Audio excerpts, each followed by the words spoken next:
Baik, Pak Rianto, apabila Bapak sudah siap, mohon Bapak juga dapat menyampaikan mengenai paparan Bapak pada siang hari ini. Silakan, Pak. Oke, baik, Bu April. Suara saya kedengaran ya? Kedengaran, Pak. Mudah-mudahan nanti koneksinya juga nggak terganggu nih. Tadi sempat putus juga.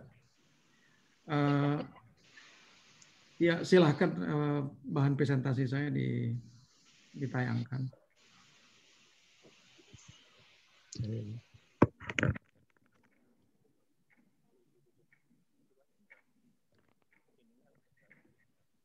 Ya, jadi ini topik yang saya akan bawakan ini sebenarnya topik lama ya. Manajemen aset liabilitas berasal dari istilah bahasa Inggris Asset Liability Management yang seringkali disebut ALM. Kenapa topik ini saya bawakan kembali di sini? Karena memang topik ini sebenarnya topik yang penting ya. Understanding terhadap manajemen aset liabilitas itu penting ya dalam kaitannya dengan GCG, khususnya di industri asuransi jiwa dan juga industri-industri serupa ya seperti perbankan. Mungkin kita ke slide berikutnya. Kalau kita lihat 5 prinsip yang ada di POJK nomor 73 tahun 2016 tentang tata kelola perusahaan yang baik bagi perusahaan perasuransian, itu ada 5 prinsip memang yang ditekankan untuk diciptakan ya, untuk adanya tata kelola yang baik. Prinsip keterbukaan atau transparansi, prinsip akuntabilitas atau accountability, pertanggungjawaban atau responsibility, kemandirian, independensi, tapi yang terakhir ini yang menarik ya, kesetaraan dan kewajaran atau fairness. Ini kenapa manajemen aset liabilitas itu menjadi sesuatu yang penting untuk dimengerti sekurang-kurangnya secara high level lah ya dalam konteks GCG, karena memang ini boleh dikatakan ini nyambung langsung ini untuk penciptaan kesetaraan dan kewajaran atau fairness ya. Jadi kita ke slide berikutnya. Jadi kalau kita lihat prinsip kesetaraan dan kewajaran di POJK 73, itu dikatakan bahwa prinsip ini adalah prinsip yang mengatakan kesetaraan, keseimbangan, keadilan di dalam memenuhi hak-hak pemangku kepentingan yang timbul berdasarkan perjanjian, ketentuan peraturan perundang-undangan di bidang perasuransian, dan nilai-nilai etika serta standar, prinsip, dan praktik penyelenggaraan usaha perasuransian yang sehat. Jadi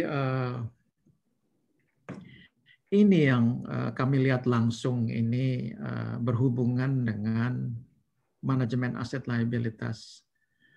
Karena buntut-buntutnya ya prinsip kesetaraan dan kewajaran ini itu kalau mau kita terjemahkan ke tingkatan yang lebih operasional, itu salah satu terjemahan utamanya adalah aset dan liabilitas perusahaan itu harus dalam kondisi yang setara dan seimbang satu sama lain. Ya. Antara aset dan liabilitas itu harus seimbang dan setara satu sama lain.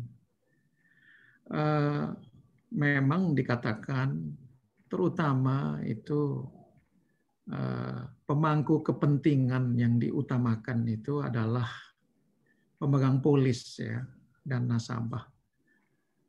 Tapi secara keseluruhan itu pemangku kepentingan yang lain juga harus mendapatkan fairness ya. Keseimbangan aset dan liabilitas ini itu salah satu kunci utamanya sebenarnya. Nah, kita lihat di industri asuransi jiwa di Indonesia ya. Kalau kita lihat model liabilitas yang ada pada umumnya yang banyak digunakan oleh banyak perusahaan, itu kebetulan memang masih model liabilitas yang berbasis manfaat pasti. Didukung oleh produk-produk endowment. Ya. Endowment dalam arti yang umum, ada yang berjangka pendek, menengah, maupun yang panjang. Memang kita lihat, apalagi kalau perusahaan-perusahaan multinasional ya, itu model liabilitasnya itu sudah mempunyai corak juga berbasis lebih iuran pasti, ya, seperti produk-produk PID ya, itu memang lebih berwarna iuran pasti.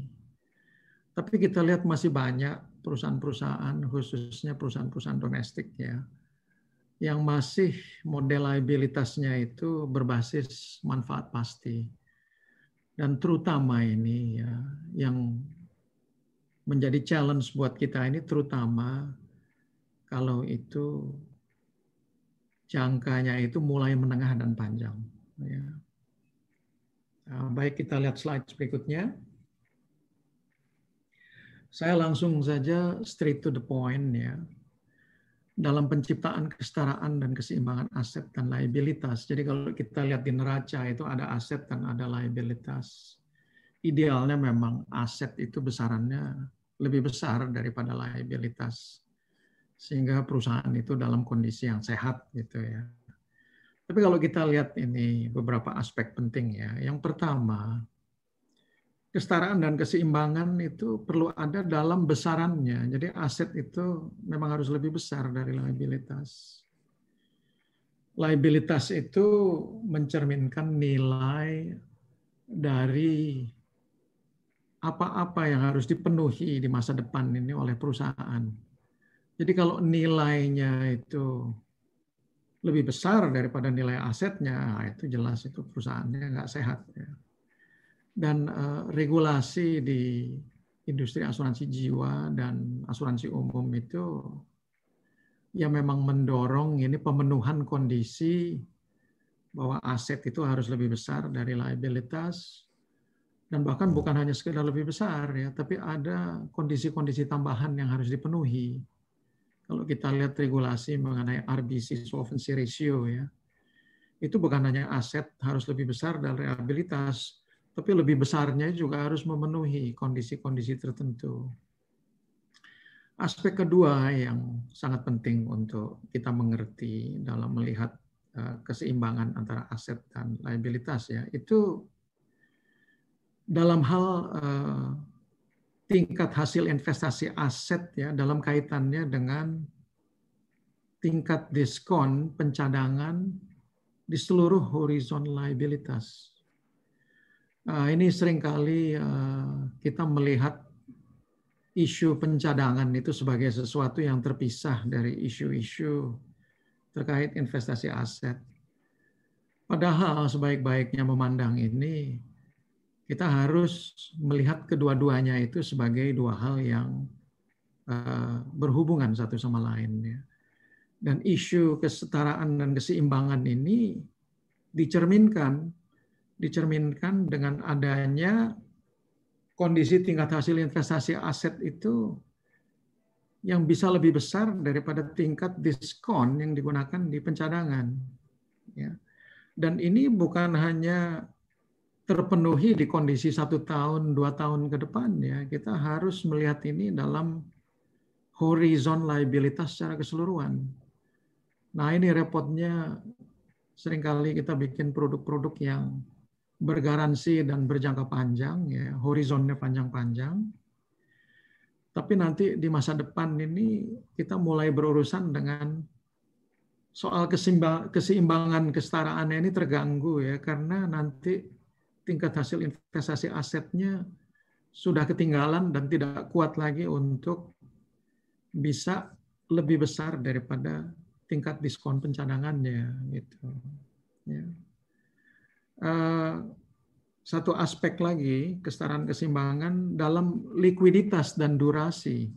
durasi aset itu perlu setara dengan durasi liabilitas.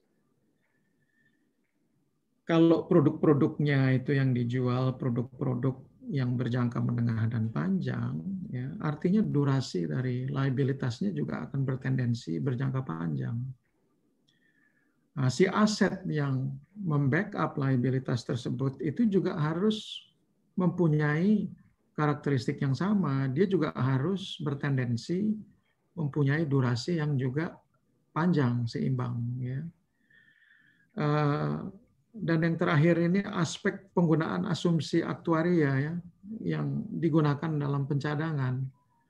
Kalau kita lihat regulasi pencadangan yang ada dari OJK itu memang mengharuskan bahwa asumsi-asumsi aktuaria, apakah itu mortalita, apakah itu morbiditas, apakah itu terkait biaya, itu memang diharuskan itu bermargin. Ya. Karena memang diinginkan bahwa cadangannya itu memiliki conservatism. Kalau asumsi aktuaria dalam hal mortalita, morbiditasnya itu katakanlah sama atau bahkan bisa lebih kecil gitu dari kondisi sebenarnya, nah itu nanti mulai repot ya, keseimbangannya mulai terganggu nanti. Ya. Saya nanti akan kembali lagi ke 4 aspek ini, tapi mari kita lihat sekarang sedikit banyak matematika lah ya. Ini ada hukum-hukum matematikanya, kenapa ini keseimbangan ini antara aset dan liabilitas itu harus dijaga. Mungkin kita lihat slide berikutnya. Ini satu ekspresi dari laba perusahaan asuransi, katakanlah asuransi jiwa ya, dan ini tentunya pengekspresian ini mengandung penyederhanaan begitu ya. Tapi kalau kita lihat ya, satu cara memandang laba itu, ini kalau pakai kacamata yang biasa kita sebut di dunia aktuaria itu kacamata source of earning ya. Laba itu bisa diekspresikan sebagai hasil investasi yang terkait dengan aset ekuitas, ya. Tapi ditambah dengan ini ada 4 komponen di sini. Komponen yang pertama itu adalah selisih antara hasil investasi ya, yang dihasilkan oleh aset yang membackup liabilitas, ya, dikurangi dengan, nah ini ada komponen-komponen yang cukup teknis di sini ya. Yang pertama itu disebut total bunga tabuler dari cadangan. Satunya lagi ini total biaya tabuler dari kematian. Ya. Ini seharusnya ini ada kurung tutupnya tadi itu ya. Jadi yang pertama, hasil investasi liabilitas dikurangi total bunga tabuler cadangan, itu kurung tutup. Yang berikutnya ini ada komponen yang kedua ya. Jadi ada 4 komponen ini, yang terakhir ini. Komponen pertama itu yang tadi, komponen berikutnya ini adalah total biaya tabuler kematian, ditambah total pelepasan cadangan terkait kematian, dikurangi manfaat kematian. Yang berikutnya itu total biaya tabuler putus kontrak ditambah pelepasan cadangan terkait putus kontrak dikurangi manfaat putus kontrak. Dan yang terakhir ini total biaya teoritis pencadangan dikurangi total biaya. Nah, ini kalau secara aktuaria ini biasa disebut masing-masing itu margin investasi, margin mortalita, margin putus kontrak, dan margin biaya. Ada tentunya ini ada penyederhanaan di sini. Seakan-akan ini yang dimainkan ini hanya mortalita ya. Kita kadang-kadang ada mortalita dan juga ada morbiditasnya gitu.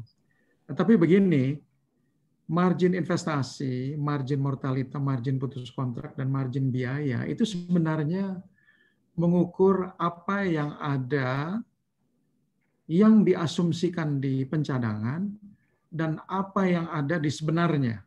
Jadi kalau kita lihat yang pertama ini margin mortalita misalkan, itu Maaf Pak Rianto memotong. Ya. Tinggal 2 menit Pak, silakan Pak. Baik, April. Tinggal 2 menit. Oke, jadi gini, ini ada pengukuran ya, gap antara apa yang diasumsikan di cadangan dan apa yang terjadi sebenarnya. Ya, jadi kita lihat di sini dari matematikanya ini adalah kalau misalkan di balance sheet-nya itu aset sudah ketinggalan dengan liabilitas di mana ekuitasnya menjadi negatif, ya. Hasil investasi ekuitas itu yang nggak mungkin positif, ya. Itu sesuatu yang negatif. Demikian juga kalau apa yang terjadi sebenarnya dalam kematian ataupun surrender ataupun biaya itu menjadi lebih besar daripada apa yang diasumsikan di pencadangan, itu juga margin-margin ini juga akan menjadi loss, bukan margin, menjadi hal-hal yang negatif. Nah, hal-hal antara cadangan dan yang sebenarnya tadi itu terkandung dalam pencadangan. Jadi kesimpulannya di sini maksudnya adalah tanpa pemenuhan keempat aspek kesetaraan dan keseimbangan tadi yang kita bicarakan sebelumnya, laba perusahaan itu akan terposisi menjadi negatif. Ya. Nah, kalau boleh kita kembali ke slide sebelumnya, ini menjadi penting ini untuk dijaga benar-benar supaya keempat kondisi ini terjaga dengan baik. Ya karena kalau nggak dijaga dengan baik, itu akan menjadi awal dari penciptaan kerugian, dan kalau sudah tercipta kerugian itu biasanya kalau nggak dilakukan aksi korektif yang cepat, ya itu akan menggerogoti dan akan terus merusak neraca perusahaan gitu, ya. Jadi yang ingin kami bawakan di sini itu adalah bahwa understanding yang cukup ya atas adanya ini penciptaan kesetaraan keseimbangan antara aset dan liabilitas itu penting dalam GCG ya, karena di GCG itu salah satu prinsip utamanya adalah kita ingin menciptakan fairness ya, kesetaraan dan keseimbangan. Jadi kalau kita nggak cukup mengerti mengenai adanya hukum-hukum ini, perlunya kesetaraan keseimbangan antara aset dan liabilitas, itu bisa repot kita. Ya. Dan banyak itu perusahaan-perusahaan yang roboh itu disebabkan karena hal-hal yang ada di sini itu tidak dijaga dan dibiarkan. Dan makin lama makin rusak sehingga nggak bisa dibetulin lagi. Jadi begitu. Mungkin saya akhiri di situ. Terima kasih. Ya, terima kasih Pak Rianto. Jadi Bapak sudah menyampaikan pentingnya mengenai manajemen aset liabilitas dalam suatu perusahaan sebagai bagian dari strategi penerapan good corporate governance.